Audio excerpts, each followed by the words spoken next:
Oh iya boleh. Pasti. Ya, bisa di silent HP-nya, yang alarmnya juga masih nyala bisa dimatikan. Ya, kita akan overview dulu. Ketemu lagi di parasitologi. Ya, senang sekali sepertinya teman-teman di 2C kemarin sangat tertarik ya. Di protozoa dan juga caci dengan muka-muka ceria setelah responsi kemarin. Oke, kita mulai dengan berdoa. Akan saya pimpin dengan iman Kristiani yang lain bisa menyelesaikan. Mari kita berdoa. Selamat pagi ya Bapak. Terima kasih atas penyertaanmu hari ini. Sebentar lagi kami akan melaksanakan overview praktikum parasitologi, membahas tentang insekta dan juga arthropoda terkait higienitas dan sanitasi. Kiranya overview pada pagi hari ini bisa berjalan dengan lancar dan apa yang disampaikan nanti bisa berguna untuk kami di kehidupan kami ke depannya. Terima kasih banyak ya Tuhan. Inilah doa dan permohonan kami. Di dalam nama Tuhan Yesus kami telah berdoa dan mengucap syukur. Haleluya. Amin. Ya, kayaknya ini lebih simpel karena kan teman-teman sudah melihat namanya aja insekta dan arthropoda. Sudah kelihatan tentang serangga. Teman-teman sudah punya bayangan, sudah pernah melihat serangga itu seperti apa, gitu ya. Dan fokus di higienitas dan sanitasi. Tujuannya sebenarnya teman-teman diharapkan ya pada praktikum kali ini sudah tahu jenis spesies-spesies dari insekta dan arthropodanya apa saja, kemudian tahu juga terkait morfologinya atau ciri khas dari si insekta maupun arthropoda tersebut. Yang paling diharapkan gitu ya. Nah, dari gambar-gambarnya, ya, namanya higienitas dan sanitasi. Kamar siapa? Nah, kalau serangga, insekta dan arthropoda terkait higienitas pasti teman-teman sudah punya gambaran bahwa mereka paling sering di tempat-tempat yang kotor, tidak bersih, kayak di tempat sampah yang menumpuk, tidak diolah dengan baik, ya. Kemudian di kasur misalkan kayak pinjal, kayak tungau, bukan pinjol ya, pinjal, ya. Di kamar seperti ini banyak sekali serangga-serangga yang bisa hidup di sana, dan juga di makanan. Ini bukan karena ya gambarnya kayak makanan kotor gitu lah ya. Entah si serangga itu masuk di makanannya ataupun orang atau host sebenarnya yang dia sudah terkontaminasi tangannya, kemudian dia tidak cuci tangan, memegang makanan dan dimakan secara langsung, ya.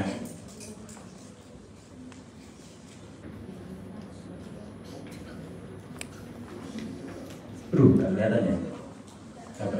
Ya, teman-teman juga perlu bisa membedakan apa itu insekta, apa itu arthropoda. Ya.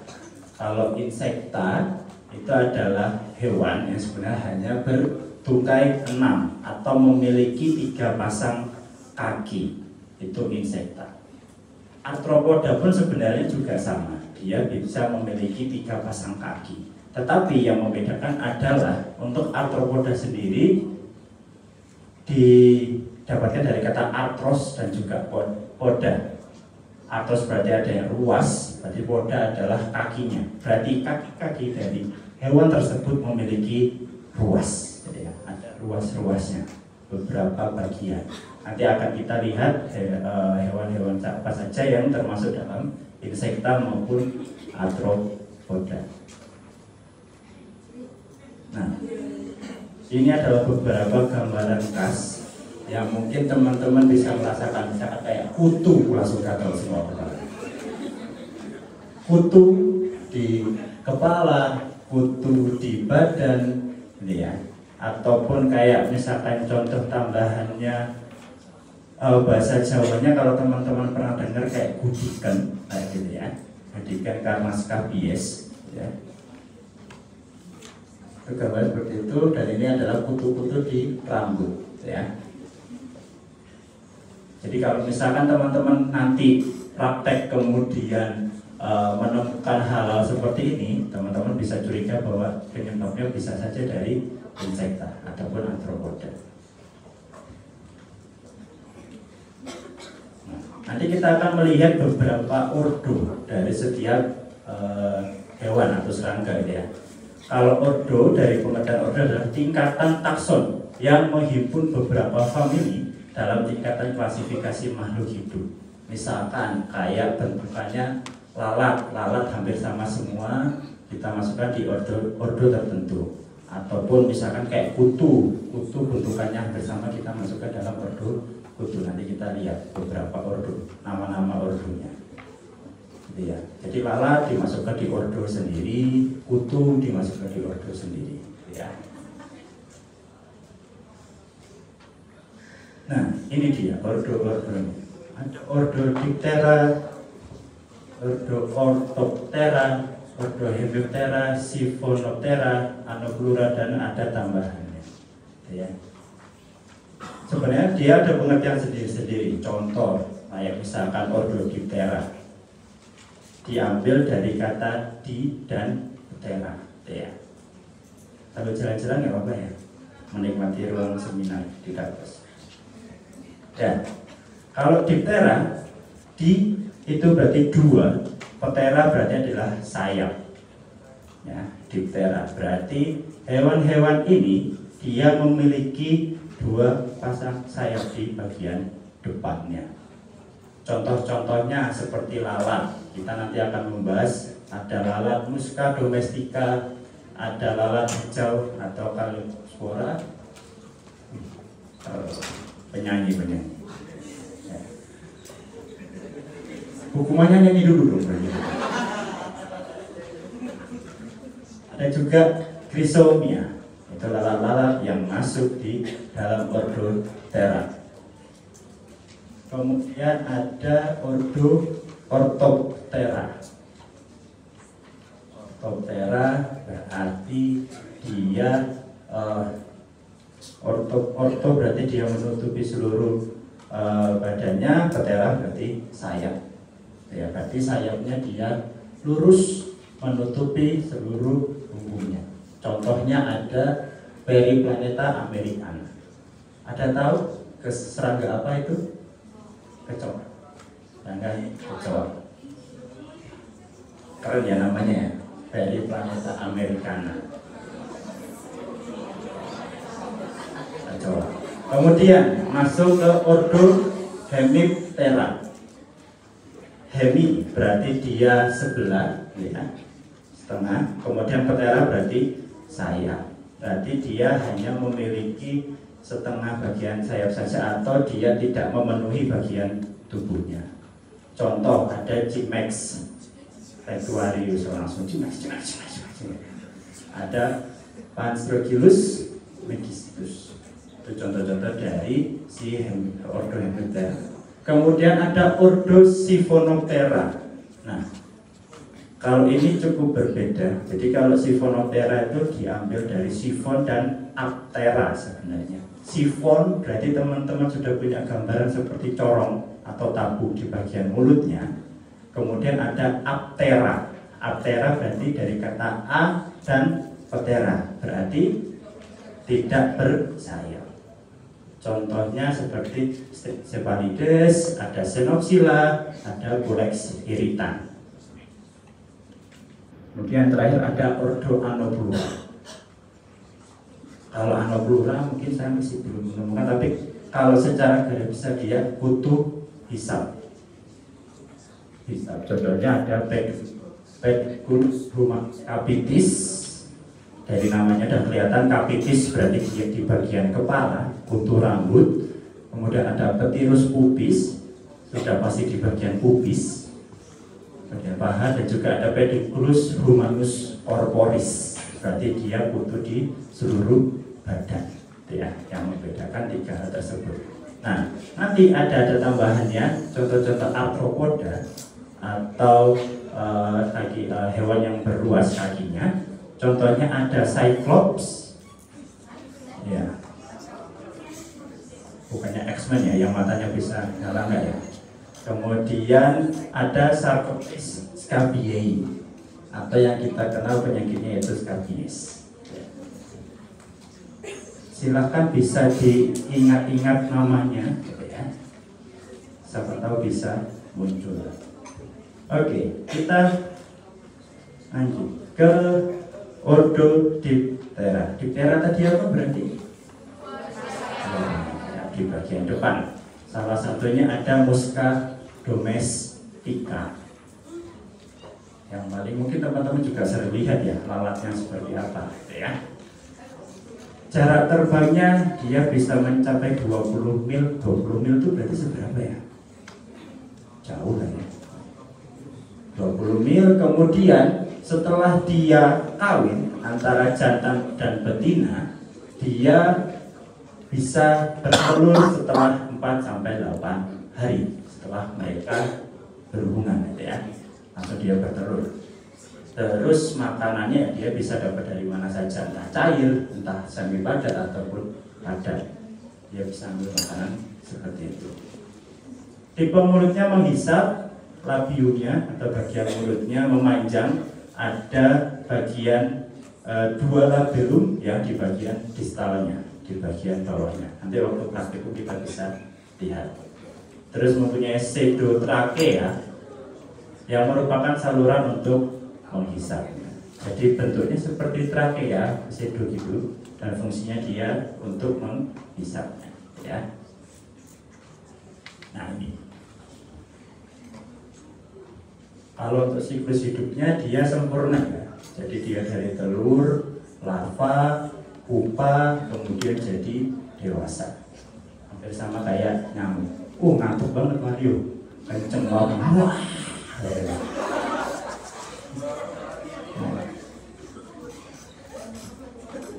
Nah, dari telur, dari gambarannya bentuknya seperti pisang ya, enggak bentuk pisang banget ya, tapi mungkin ukur apa kayak melengkungnya seperti pisang, seperti itu ya. Berwarna putih dan dia biasanya ada di bagian-bagian lembab. Kemudian setelah dia bertelur di salah satu tempat, dia bisa langsung menetas dalam waktu 8 jam. Jadi kalau misalkan teman-teman di makanannya ketemu putih-putih bergerombol, gitu ya, hati-hati. Jangan sampai termakan, nanti dia bisa hidup di dalam tubuh. Kemudian kita pindah ke larva. Ada instar, sebenarnya instar itu kayak apa ya, stadiumnya. Dia masih kecil sekali, sedang kemudian jadi lebih besar. Ada instar 1, 2, dan 3. Paling sering kita nanti mendeteksinya di instar 3, larva instar 3 yang dia hampir matang, ya. Bentuknya silinder, tipis, kemudian bagian anteriornya dia mengerucut, bagian kepalanya. Kemudian di bagian belakang, posterior itu nanti akan ada spiracle. Spiracle itu fungsinya dia sebagai alat bantu napasnya dia. Dan itu nanti yang membedakan dari setiap lalat, bentukannya akan berbeda. Nah, maksud itu yang mau, ya kelihatan mau. Nah, kemudian nanti dia bisa hidup selama 5 hari. Baru itu nanti dia menjadi pupa, atau cara gampangnya jadi kepompongnya lah, kalau kupu-kupu ya, di kepompong. Pindah ke pupa. Nanti 24 jam pertama kulitnya akan mengeras, kemudian warnanya akan berubah menjadi coklat tua hampir kehitaman. Nanti dia menjadi pupa selama 3-4 hari, barulah dia menjadi si lalat dewasa. Ini kalau misalkan gambar langsungnya, nih larvanya mana yang anterior, mana yang posterior? Gak ada ini. Ini apa berarti? Anterior posterior? Apa? Posterior. Apa kepalanya berarti? Anterior, ya, yang mengerucut. Baru yang kayak spiracle ini itu bagian posterior.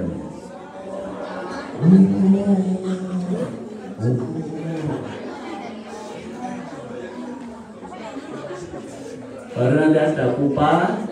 Nah, telur ini yang sama ya. Kalau misalkan kita nemu-nemu di makanan-makanan yang dihigapi lalat, terus ada putih-putih seperti itu ya. Nah, ini adalah bagian larvanya. Tuh, benar ya. Nih, ini ada tulisannya nih. Ujung posterior itu. Kapsul kepala. Nanti yang diambil untuk kita bisa membedakan ini lalat apa dari larvanya, kita ambil dari potongan bagian posteriornya, spirakelnya. Nanti ada gambaran seperti yang ujung sana. Ini spirakelnya, ya. Kalau Musca domestica, ini spirakelnya paling gampang untuk diingat karena kita bisa lihat gelombang-gelombang seperti membentuk huruf M. Musca domestica M, gitu kan, enak. Tuh. Nanti kita lihat perbedaan dari lalat-lalat lainnya. Nah, ini ada lalat hijau atau Calliporas. Nih, beda ya dari spirakel anterior yang Musca domestica. Kalau Musca domestica tadi bergelombang bagian atasnya, tapi kalau si lalat hijau ini Ariosoma nanti dia seperti jari, 3 jari yang membentang atau saling menjauhi ya.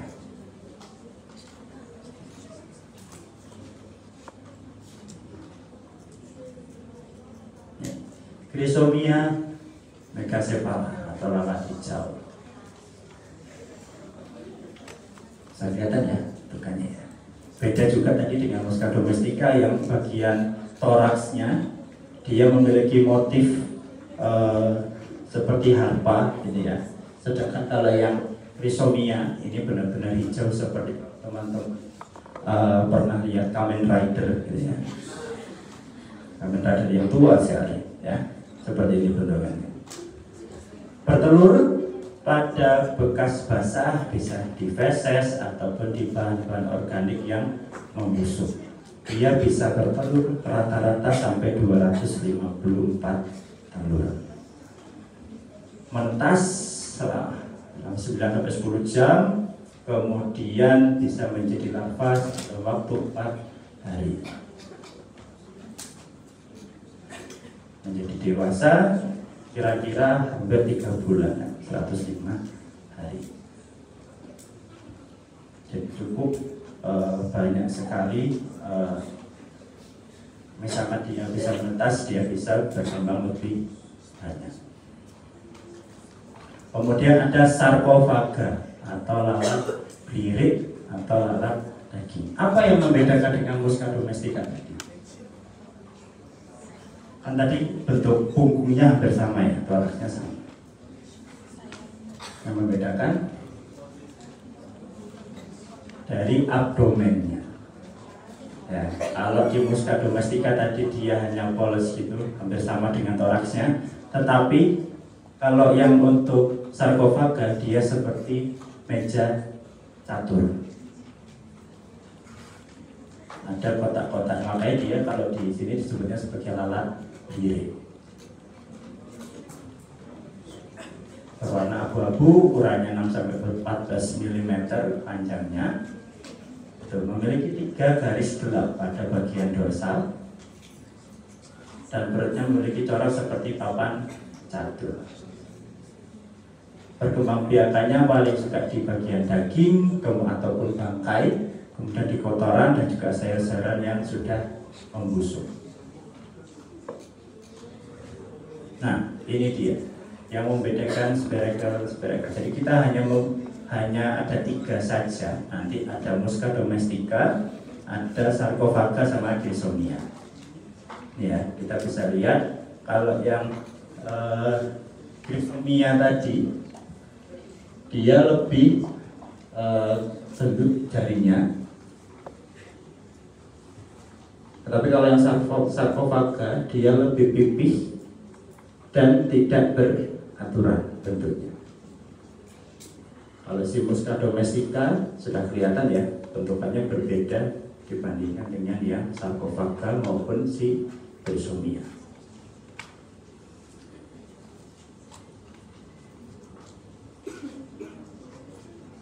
Nah, sekarang kita pindah ke Periplaneta Americana, kecoa. Apa itu? Bom, bukan ya? Berapa?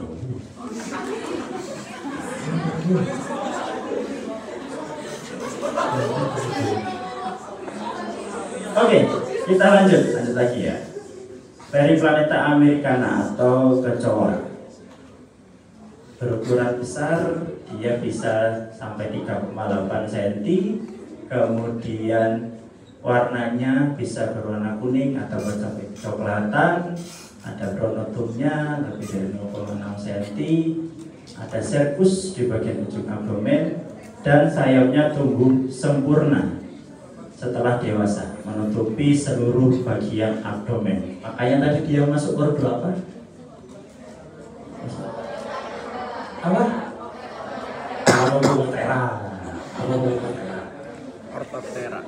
Orthoptera ya. Ini bagian kepala dan bagian badannya, teman-teman bisa lihat. Ada kepala, toraks dan juga abdomen. Dia maksudnya insekta atau arthropoda? Berarti insekta karena memiliki 6 kaki atau 3 pasang saja. Tuh, kelihatan ya, kakinya kan juga tidak berruas-ruas ya. Ini bagian, kalau teman-teman nanti membedakan mana yang dorsal, mana yang ventral, posterior, anterior gitu ya. Nah, ini ada OTK dan juga limfa. OTK itu seperti kepompongnya, limfa itu berarti kayak dia baru anak-anak ya. Telah menetas dari OTK-nya dia jadi kecoa yang lebih kecil, serangga lebih kecil. Nah, ini telurnya membutuhkan 30-40 hari sampai dia bisa menetas. Diletakkan cara bergerombol, dilindungi oleh selaput keras atau kapsul. Kelihatan tadi ya, dia lebih tebal. Kemudian dalam satu kapsul dia biasa berisi 8-16 telur. Biasanya diletakkan di tempat-tempat yang tersembunyi sampai dia menetas. Ini limfanya setelah kapsul telur dibuahi, kemudian selesai limfa keluar dari kapsul, nanti dia berwarna putih. Seiring berjalannya waktu atau bertambahnya umur, nanti dia bisa berubah warnanya menjadi lebih coklat ya. Nah, kalau untuk periplaneta sendiri, untuk membedakan nanti mana yang dewasa, mana yang limfa, nanti teman-teman bisa melihat dari bentuk sayapnya. Ada nggak sayapnya? Kalau misalkan belum ada sayap ya kecurigaan masih dalam stadium yang limfa ya. Kalau dia sudah dewasa, sayapnya akan menutupi seluruh abdomennya. Nih dia. Ya, bisa kelihatan ya, mana yang limfa, mana yang dewasa ya. Teman-teman sudah bisa membedakan.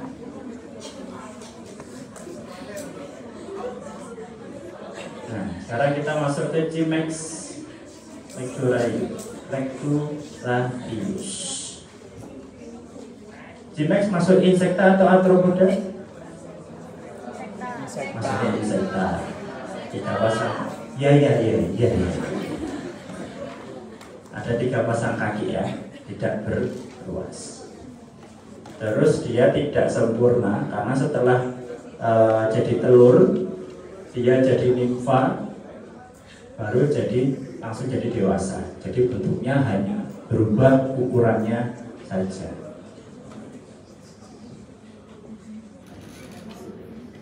Karena ada Panstrochilus megistus atau ini adalah hewan yang pernah dibahas di protozoa darah dan jaringan. Masih ingat ya? Nah, oke. Hewannya ada triatoma, menyebabkan penyakit apa? Bajan, gas. ada trypanosomiasis. Nah, biasanya kalau si hewan ini dia tidak menggigit, dia menggigit, tapi menularkannya tidak dari mulutnya, tetapi dia menularkan lewat kotorannya.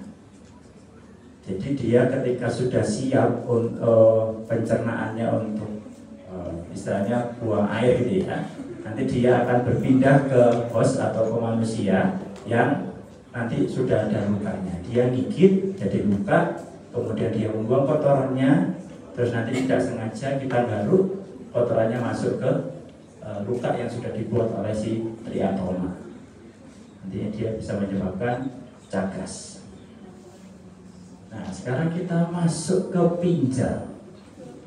Bukan pinjol ya. Kalau pinjol berarti orang Jawa berarti. A jadi O.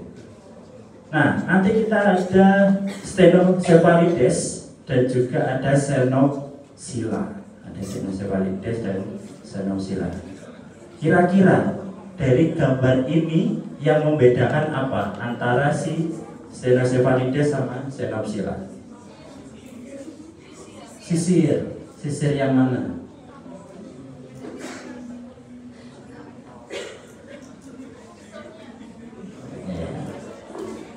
Sisir, oke. Kemudian dari apa lagi selain sisir?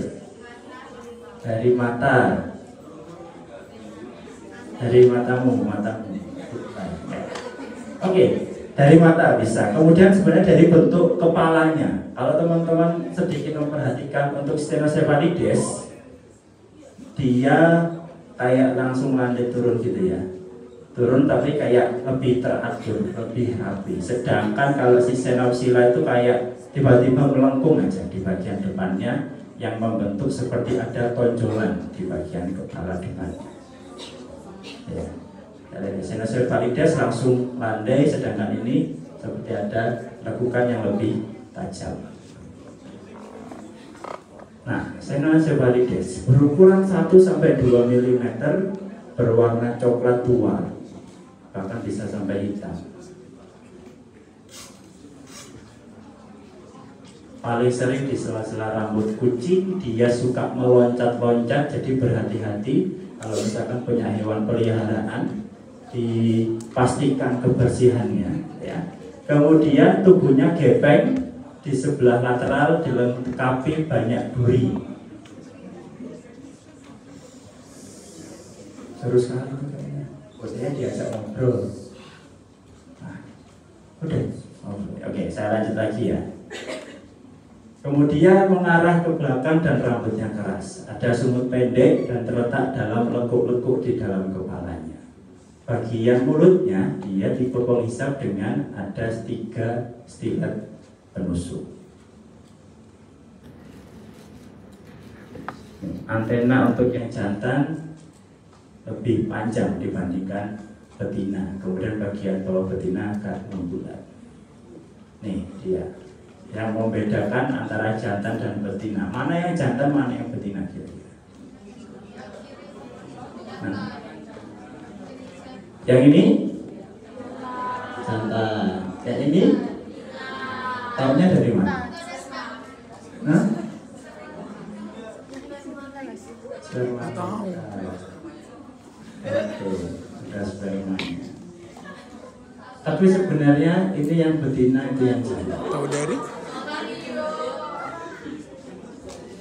Kalau spermateka itu kayak tempat di mana dia bisa menampung si spermanya. Kalau ini kan dia nggak ada, dia penis root.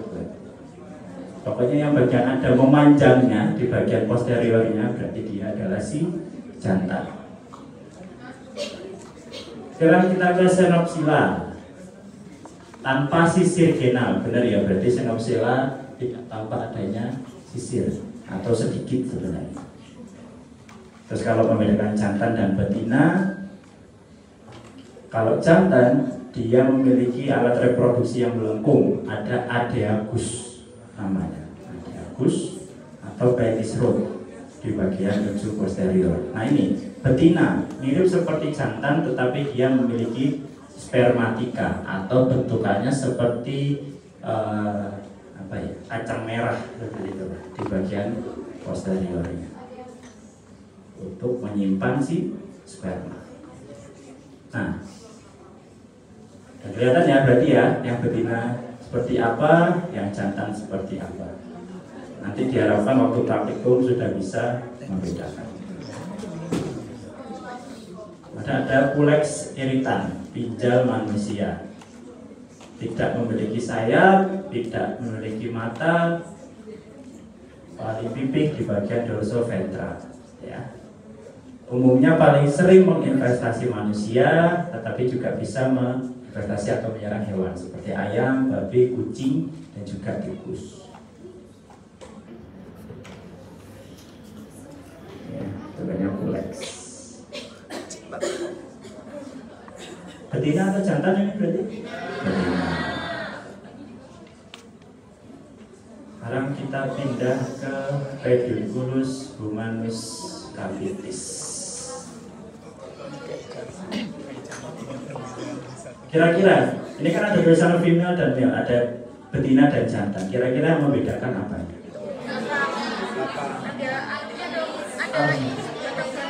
Ada apanya? Ada anusnya. Dapatannya. Oh ya, dapatannya. Oke. Bisa kelihatan ya. Kalau bagian jantan dia tampak lebih menonjol. Ya, di sininya juga bisa menandakan dia jantan. Kalau sedangkan betina dia memiliki ujung yang lebih lancip dan biasanya ada celahnya. Dan celahnya seperti huruf V yang terbalik. Ini yang membedakan antara jantan dan betina dari si Pedunculus humanus capitis. Terus kalau yang cowoknya sebenarnya untuk Pedunculus juga sama ya.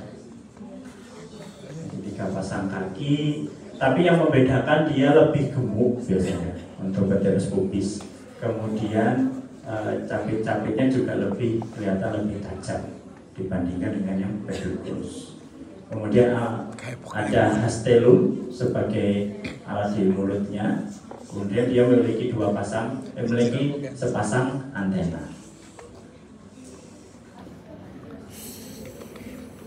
Ini yang corporis, Pedunculus humanus corporis. Hampir sama sebenarnya dengan yang capitis.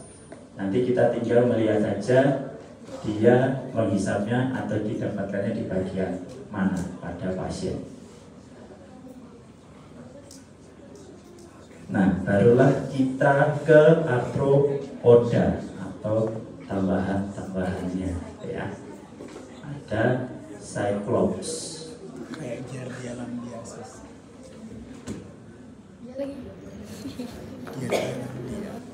Bisa lihat ya, kalau yang di bawah berarti kan dia curiganya adalah yang betina karena punya ovarium, punya uterus, punya kantong baris juga ya. Panjangnya bisa 0,5 sampai 5 mm. Ada 2 bagian, di bagian depan yang oval, dari itu ada kepala dan juga dadanya. Kita lihat dadanya di 5 segmen pertama, 1, 2, 3, 4, 5 itu bagian depan. Dan yang bagian belakang berarti ya setelah dari ruas ke 5 dari abdomen tersebut.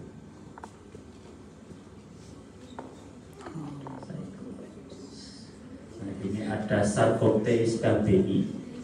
Ya, kita bisa lihat kakinya lebih dari 3 dan dia berruas-ruas juga. Jadi dia masuk yang arthropoda. Penyebab dari scabies nanti dia bisa memasuki kulit bagian stratum corneum, kemudian akan membentuk sebuah terowongan yang bisa ukurannya 0,6 sampai 1,2 cm dalamnya.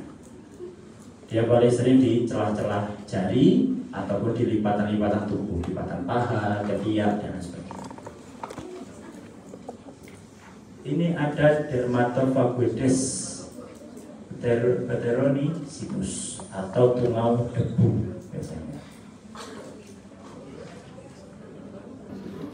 Nah, mana yang jantan, mana yang betina? Kelihatan ya dari tanda ini. Cuma yang membedakan sudah pasti kelihatan dari abdomennya, ya. Abdomen kalau yang betina dia lebih gemuk, dia lebih bulat dibandingkan dengan yang jantan yang lebih rapi. Kemudian kita juga bisa lihat dari ukuran kakinya. Kalau yang betina dia lebih kecil, lebih pipih, lebih ramping dibandingkan dengan yang jantan. Ya. Apanya yang lebih ramping? Kakinya. Oke, jadi teman-teman sudah punya gambaran serangga-serangga apa saja yang masuk dalam insekta dan arthropoda, higienitas dan sanitasi, entah lalat, kecoa, kutu, pinjal, sudah punya gambarannya. Silahkan teman-teman nanti bisa minta slide-nya, atau kan kalau sudah dikirim bisa dipelajari, gitu ya. Nama-namanya dulu saja teman-teman hafalkan, teman-teman ingat bentuk-bentuknya seperti apa. Kemudian praktikumnya seperti biasanya, seperti praktikum-praktikum parasit biasanya. Laporan. Belum praktikumnya laporan.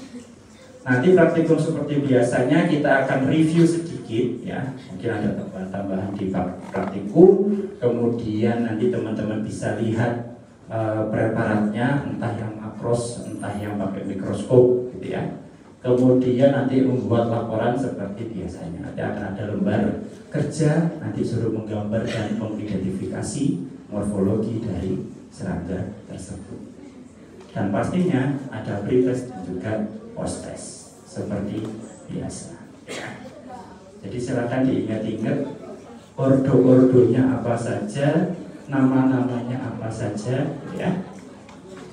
Setidaknya pada waktu masuk teman-teman sudah ingat nama-namanya. Ada yang ditanyakan? Silakan. Ada Lola di sini ya. Lola silakan. Ah, ya sedih. Ya. Apanya? Wah, nanti kita lihat ya. Ya nanti kita lihat. Bahkan saya yang buat. Ya kan? Saya yang buat. Nanti tenang saja. Nanti apakah ada ukuran atau tidak kita bisa lihat besok praktikum. Oke Lola, aman? Ini ya? Sama. Sama. Oke, yang lain? Sama. Kalau sama berarti dimasukkan gitu ya. Gak ada yang lain? Sudah ada gambarannya ya? Biasa. Pas. Kita selesai 9. Hah? 9:20 pas. Oke. Oke, kalau gitu kita bisa akhiri overview pada pagi hari ini. Terima kasih banyak teman-teman atas perhatiannya. Sekarang kita tutup, minta tolong salah satu